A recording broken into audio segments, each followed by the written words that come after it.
Kui kuuleme sõna pilvelõhkuja, tulevad meil kohe meelde hiiglaslikud ja kõrged hooned.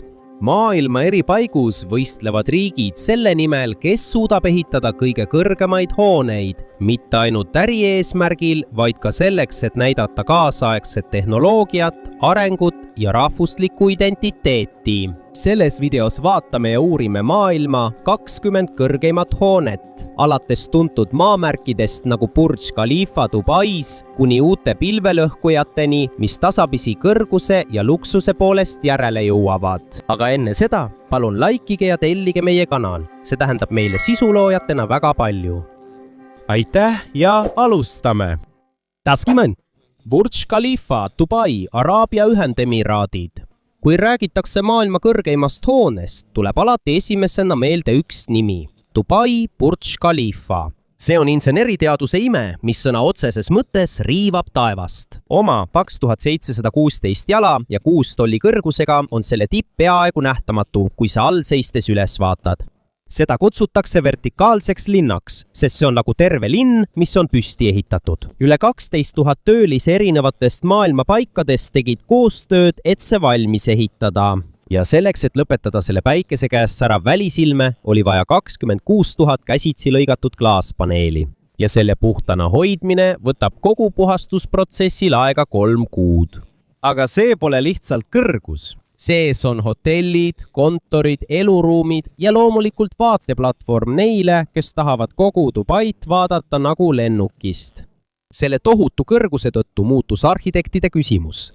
Kas me suudame seda teha? Küsimuseks sai, kui kaugele meil lubatakse minna. Number 19, Merdeka 118, Kuala Lumpur, Malaisia. Järgmine nimekirjas on Merdeka 118, tuntud ka kui BNB 118. Ambitsioonikas projekt Kuala Lumpuri südames. See seisab Malaisia vabaduse sümbolina, sellest ka nimi Merdeka. Ja oma 2000 jala kõrgusega on see üks maailma kõrgeimaid hooneid. Selle disain on kombinatsioon moodsast ja traditsioonilisest Malaisia arhitektuurist. Ja lisaks sellele kasutatakse hoonet mitmeotstarbelisena. Siil on luksuslikud elamud, kontorid, hotell ja vaateplatvorm, kus tavaneb vaade kogu linna panoraamile. Lisaks sellele, et see on arhitektuurne maamärk, on projekti eesmärk elavdada ka kohalikku majandust ja turismi.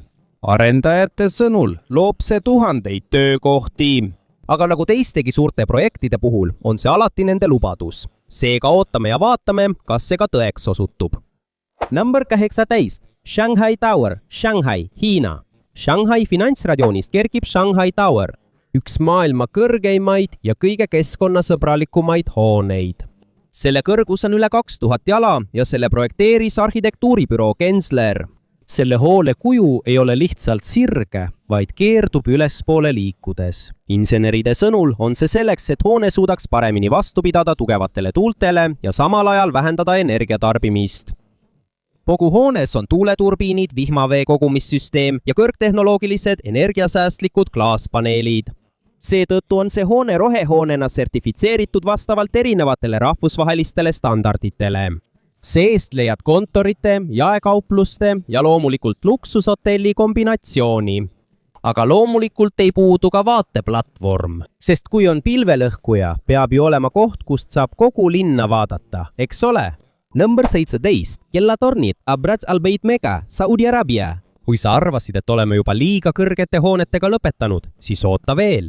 Tutvu kellatornidega Mekas, Saudi Araabias. Varem tunti seda kui Abraj Al-Beit ja see on osa King Abdulaziz Endowment Projectist. Selle kõrgus on 1972 jalga ja tipus on hiiglaslik kell, millel on 4 sihverplaati ja mida on näha kuni 16 miili kauguselt. Selle tohutu suuruse tõttu on see maailma kõrgeim kell. Aga see pole veel kõik, mis seal sees on. Kompleksi sees on 5-tärni hotell, mošee, 5-korruseline kaubanduskeskus ja parkimisala.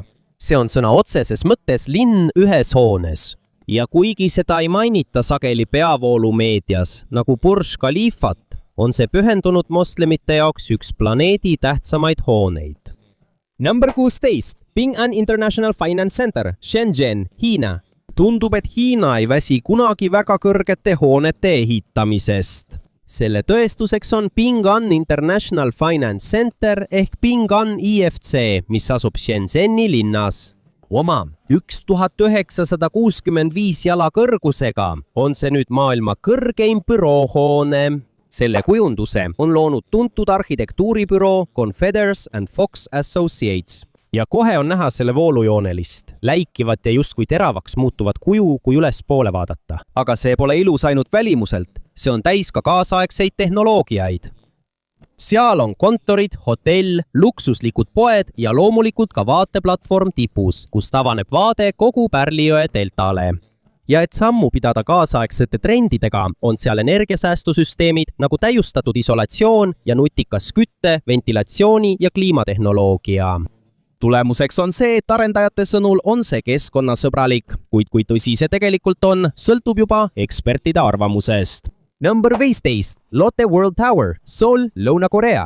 Lõuna-Koreast on siin Lotte World Tower, elegantne pilvelõhkuja, mis näib olevat õhku voolitud.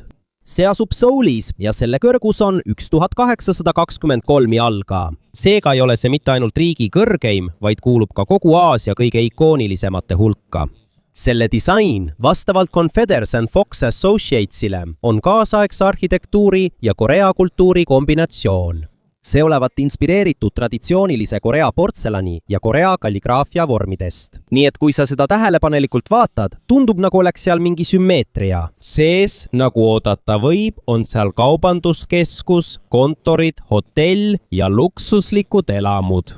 Ja loomulikult on seal ka vaateplatvorm, kust avaneb panoraamvaade Seulile. See on kogemus, justkui lendaksid üle linna. Seal on ka keskkonnasõbralikud tehnoloogiad nagu tõhus energiahaldus ja veesäästmise süsteemid. Aga nagu teisedki, see on nüüd standard. Projekt peab olema jätkusuutlik, et see heaks kiidetaks. Number 14. One World Trade Center, New York City, USA. One World Trade Center ei ole lihtsalt kõrge, vaid kannab endas ka ajalugu. See ehitati Ameerika taastõusu sümbolina pärast 11. septembri 2001 aasta tragöödiat. Oma 1776 jala kõrgusega ei ole see mitte ainult austusavaldus Ameerika vabadusele, vaid ka inseneriteaduse saavutus. Selle kujundas David Childs ja see nimetati Vabadustorniks. Selle kõrgus on meelega valitud, et meenutada aastat 1776 Ameerika iseseisvusdeklaratsiooni aastat. Ees on klaasfassaad, tipus on tornikiiver, mis näeb välja nagu valguse oda ja seal on vaateplatvorm, kus avaneb vaade kogu New Yorgile. Kuid kõige tähtsam on see, et selle jalamil asub 911 mälestusmärk. Suur mälestusala, kus on kirjas kõigi rünnakuohvrite nimed. Muidugi pole unustatud ka keskkonnasäästlikkust. Hoonel on energiatõhusad süsteemid ja sertifikaadid, mis tõestavad, et see on tõepoolest jätkusuutlik. Kuid lõppkokkuvõttes pole One World Trade Centeri peamine rõhk mitte ainult kõrgusel või tehnoloogial, vaid hoopis loo jutustamisel taassünnist, lootusest ja ühtsusest. Number 13. Guangzhou CTF Finance Center, Guangzhou, Hiina. Kui jutt käib pilvelõhkujatest, siis Hiina ei jää tõesti maha.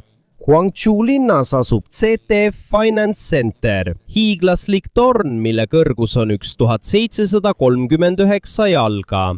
See on tuntud oma läikiva ja minimalistliku disaini poolest. Selle on projekteerinud ka pilvelõhkujate lemmikdisainifirma Confederation Fox Associates. Nende sõnul peegeldab hoone esikülje klaas ümbruse värve. Seetõttu muutub selle välimus iga tunni tagant, sõltuvalt valgusest. Nagu arvata võib, on ka see hoone segakasutusega. Seal on kontorid ja luksushotell. Kõrgetasemelised ostupinnad ja vaateplatvorm, kus avaneb vaade Pärlijõe deltale. Aga nagu paljud selle nimekirja hooned, on see mõeldud peamiselt rikastele. Tavaliste inimestega pole eriti palju seost. Arendajad rõhutavad pidevalt jätkusuutlikkust, kuid mõnikord tundub, et see on lihtsalt turunduslik kaunistus. Number 12. Tianjin CTF Finance Center, Tianjin, Hiina. Tundub, et CTF finantskeskuse nimi on juba nagu frantsiis, sest jälle oleme ühe sellise juures. Nüüd siis Tianjini linnas. See hoone on peaaegu sama kõrge kui see, mis asub Guangzhou, samuti 1739 jalga. aga kui arvad, et kõik on ühesugused, siis siin on üks väike vimka. Selle hoone projekteeris hoopis teine arhitektuuribüroo, Skidmore, Owings & Merrill. Nii et kuigi neil on sama nimi, on sellel oma stiil. Selle disain on kaasaegsem, vertikaalsete joonte ja väikese kumerusega, mis päikese käes loob liikumise illusiooni. Siin on hotell, luksuslikud korterid, esmaklassilised büroopinnad ja loomulikult ka vaateplatvorm. Kui vaadata, siis tundub see nagu tüüpiline pilvelõhkujate omaduste kontrollnimekiri tänapäeval. Kõrge, läikiv, on hotell, on kaubanduskeskus, on vaade.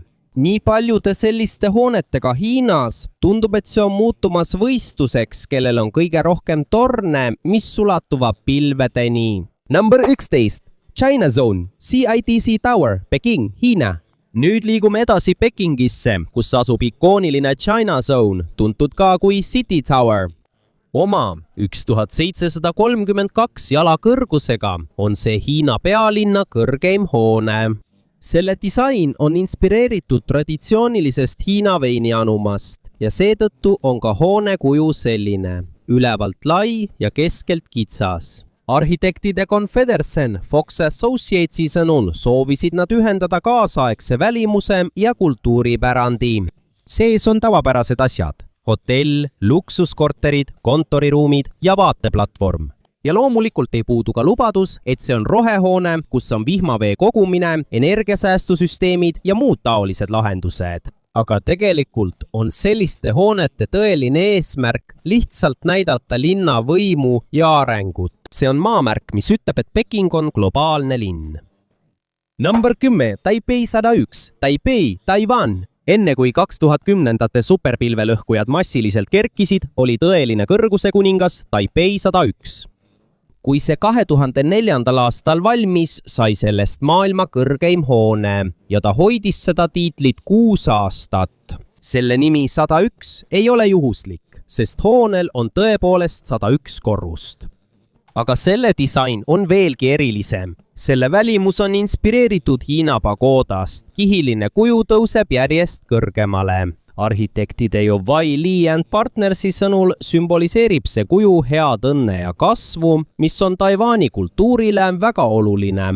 Sees on kaubanduskeskus, kontorid, restoranid ja loomulikult ja veel, siit näed linna ümbritsevaid mägesid. Vaade ei piirdu ainult hoonetega, seetõttu on see erinev teistest pilvelõhkujatest. Arendajate sõnul on see rohehoone.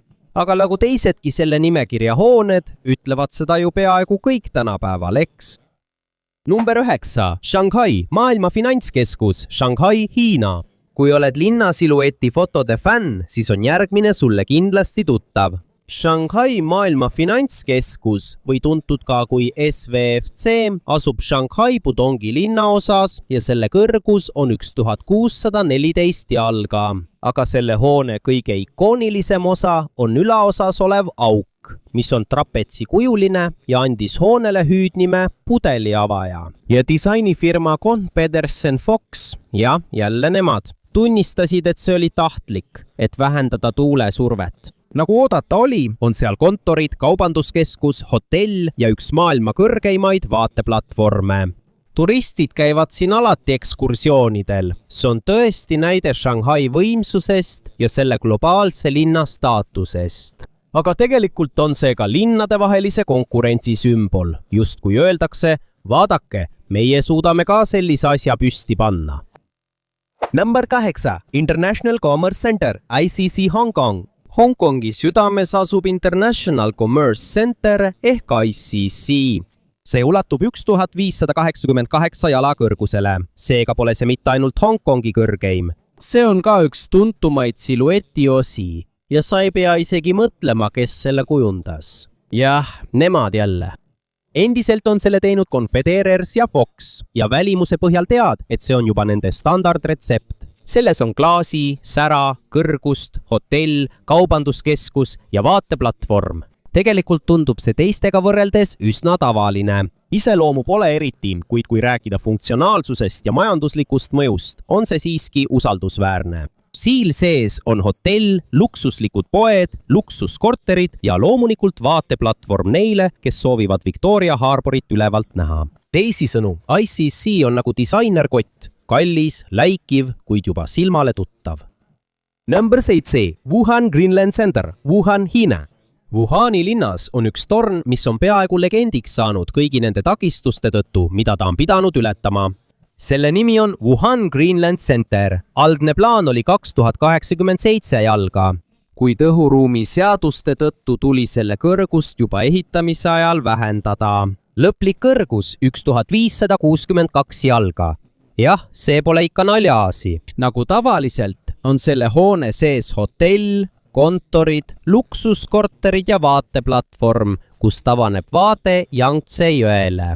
Aga selle ehitusest sai peaaegu nagu telesari. Pidevalt viivitati, mitu korda peatati ning lõplik maksumus ületas $4,5 miljardit. Jah, miljardit. Irooniline on see, et vaatamata kõrgusele ja kuludele sai Wuhan veelgi tuntumaks. Dahil sa isang pandaigdigang pangyayari noong 2020 kaysa sa building na to. Number 6. Central Park Tower, New York. Kui rääkida luksusest, siis see on ilmselt kõige elitaarsem selles nimekirjas. Central Park Tower New Yorgis on 1550 jalga kõrge. See teeb sellest maailma kõrgeima elamuhoone. See asub Manhattanil Billionaires Row'l ja valmis 2020. aastal. Sees on ülimalt luksuslikud korterid, igaüks neist maksab miljoneid. See ei ole lihtsalt elukoht, vaid see mõjub nagu mõis pilvedes. Sellel on oma 7-korruseline Nordstromi kaubamaja all ning tipptasemel mugavused ülemistel korrustel. Mõne siin asuva üksuse hind on võrreldav väikese Filipiinide linna eelarvega. Ja loomulikult ei puudu ka keskkonnasõbralikud väited, jätkusuutlikud materjalid, isolatsioon ja energiatõhus disain. Aga kui aus olla, siis sa ei osta siit üksust mitte keskkonnaomaduste pärast. Sa ostad sellepärast, et tahad elada maailma tipus. Number 5. Lakta Center, Peterburi, Venemaa. Nüüd oleme Venemaal. Lakta Center asub Peterburis ja selle kõrgus on 1516 jalga. Seetõttu on see kogu Euroopa kõrgeim hoone.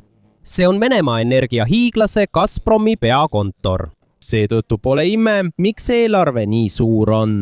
Kompleksis on 87 korrust kontorid, vaateplatvorm ja planetaarium. Jah, seal on oma planetaarium. Disain on nagu ülespoole keerduv spiraalne leek. See sümboliseerib energiat. Ja loomulikult ei puudu ka keskkonnasõbralikud märksõnad. On olemas nutikas klaas, täiustatud isolatsioon ja energiasäästlik tehnoloogia. Aga hoolimata kogu sellest keerukusest ei saa poliitikat ja sümbolismi sellistest projektidest tegelikult lahutada. Venemaal ei ole kõrged hooned mõeldud ainult äriks. Need on võimuavaldus. Number 4. Landmark 81. Ho Chi Minhi linn, Vietnam. Tere tulemast Vietnami! Landmark 81 ei ole lihtsalt pilvelõhkuja. See on kogu Kagu-Aasia kõrgeim hoone, mille kõrgus on 1513 jalga. See asub Ho Chi Minhi linnas ja on osa suuremast projektist nimega Vinhomes Central Park. Valmis 2018. aastal, see hoone on Vietnami ambitsioonide sümbol, et sammu pidada maailma globaalsete linnadega. Selle kujundas arhitektuuribüroo Atkins ning sellel on silem ja kaasaegne klaasist välimus. Sees on muidugi luksuslikud eluruumid, kõrgetasemelised kontorid, hotell, kaubanduskeskus ja kohustuslik vaateplatvorm 79. korrusel, kus tavaneb täielik vaade Saigoni jõele. Juhidalt öeldes on see Vietnami üleilmseks saamise unistuse kõrghoone versioon, läikiv, kõrge ja valmis Instagrami jaoks. Number 3. Rahvusvaheline kaubandus- ja ärikompleks Shenzhen. Hiinast pärit on see rahvusvaheline kaubandus- ja ärikompleks Shenzhenis. See on väga kõrge ja elegantne hoone, mille kõrgus on 1550 jalga, valmis 2015 aastal. Selle hoone disainis Moshe Safdie, sama arhitekt, kes on Marina Bay Sandsi taga Singapuris. Hoone disain on inspireeritud purjelaevadest, mis sümboliseerivad selle koha ajalugu kaubandussõlmena. Aga oota, see pole veel kõik. Sellel hoonel on 98 korrust. see ühendab endas elamupiirkonnad, äriruumid, jaemüügi, meelelahutuse ning loomulikult ka vaateplatvormid. See on kõik ühes vertikaalne linn. Ja kui sa arvad, et kõik pilvelõhkujad on ühesugused, siis sa pole üksi. Kuid selle hoone bränding, mis on inspireeritud jõgedest ja purjedest, on katse muuta see struktuur ikooniliseks. Kui neil õnnestub see teoks teha, siis on see juba teine lugu. Number 2. The Exchange 106 Kuala Lumpur, Malaysia. Teiseks meie nimekirjas on Exchange 106, mida tuntakse ka kui sümboltorn, mis asub Kuala Lumpuri uue Tun Razak Exchange'i finantsrajooni südames, Malaisias. Selle kõrgus on 1492 jalga. See valmis 2019. aastal. Disaini tegi Mulja Grupp. Kogu projekti eesmärk on muuta Kuala Lumpur rahvusvaheliseks finantskeskuseks. Tornis on luksuslikud eluruumid, kontoripinnad, jaemüügipoed ja hotellid. Aga kui sa vaatad seda kaugelt, näeb see välja nagu kristall, mis läbistab linna siluetti. See näeb välja läikiv, geomeetriline ja eksplosiivne. Kui 90-ndatel oli Petronas Malaisia uhkus, siis Exchange 106 on nende tänapäevane vastus sellele. Uus ajastu, uus maamärk, aga sama eesmärk. Näidata, et Malaisia suudab samuti kõrguse ja rikkuse poolest maailmaga sammu pidada. Number 1. Petronase tornid Kuala Lumpur, Malaisia. Kui on üks hoone, mis automaatselt paljudele pähe tuleb, kui kuulevad sõna Kuala Lumpur, siis see ongi see, Petronase tornid. See kaksiktorn asub Malaisia pealinna südames ja ei ole lihtsalt kõrge. Need on ka riikliku uhkuse ja majandusliku arengu sümboliks riigis. Tornid valmisid 1998 aastal ja aastatel 1998–2004 hoidsid nad maailma kõrgeima hoone tiitlit. Nende kõrgus on 1483 jalga ja need on projekteerinud Argentiina arhitekt Cesar Pelli. Selle stiil on postmodernistlik, milles on segatud islami disaini elemente. Pane tähele akende kuju, fassaadi mustreid ja arhitektuuri üldist joont. Kõigel on tähendus, kõigel on identiteet, aga kõige ikoonilisem omadus on taevasild, mis ühendab 41. ja 42. korrust. See on insenertehniline saavutus, mis pole mõeldud ainult disaini, vaid ka ohutuse jaoks. See on üks maailma kõrgeimaid kahetasandilisi sildu. Petronase tornid ei ole ainult naftafirma Petronas kontor. Seal on kontoripinnad, kaubanduskeskus, kontserdisaal ja 86. korrusel asuv vaateplatvorm, kus tavaneb täielik panoraamvaade Kuala Lumpuri siluetile. Ideaalne turistidele, kes soovivad kogeda kõrgust. Ja selle läikiva fassaadi taga on ka insenertehnilisi uuendusi ja keskkonnasõbralikke omadusi, nagu energiasäästlik valgustus ja nutikas ventilatsioonisüsteem. Sest tänapäeval ei piisa enam lihtsalt kõrgest hoonest, see peab olema ka jätkusuutlik. Ja mis kõige tähtsam, Petronase tornid on tõestus sellest, et ka üks Kagu-Aasia riik suudab luua maailmatasemel ikoonilise maamärgi, mida uhkusega kogu maailmale näidata. Boonuskanne 1 Marina 101, Dubai, Araabia Ühendemiraadid. Hinnanguline kõrgus 1399 jalga, valmis 2017 aastal osaliselt avatud. Marina 101 on elamukõrghoone Dubai Marinas ja seda peetakse Araabia Ühendemiraatide teiseks kõrgeimaks hooneks pärast Burj Khalifat. Kogu torn pidi algselt olema täis hotell ja teenindusega korterid. Varem oli koostöö Hard Rock hotelliga. Täielik avamine viibis rahaliste probleemide tõttu. Siiski on selle struktuur peaaegu valmis ja seda on võimatu mitte märgata Dubai siluetis. Boonuskanne 2, 432 Park Avenue, New York, USA. Hinnanguline kõrgus 1396 jalga, valmis 2015 aastal. See on üks kõige kitsamaid, kuid kõrgeimaid elamutorne kogu maailmas. 432 Park Avenue on saanud New Yorgi luksuskinnisvarabuumi ikoon. Sellest kõrgusest avaleb selge vaade Central Parkile ja peaaegu kogu Manhattanile. See on tuntud mitte ainult oma disaini, vaid ka vastuolude poolest. Paljud korteriomanikud on kurtnud vibratsiooni, müra ja hooldusprobleemide üle. Aga kõrguse poolest ei saa me midagi ette heita. Boonuskanne 3 Princess Tower Dubai, Araabia Ühendemiraadid, hinnanguline kõrgus 1356 jalga, valmis 2012, enne Marina 101. Printsessi torni kandis maailma kõrgeima elamuhoone tiitlit. See asub samuti Dubai marinas ja koosneb enam kui 100 korrusest, peamiselt eluruumidest. See on ka üks esimestest tornidest, mis tõi Lähis-Idasse ülikõrgetes luksushoonetes elamise kontseptsiooni.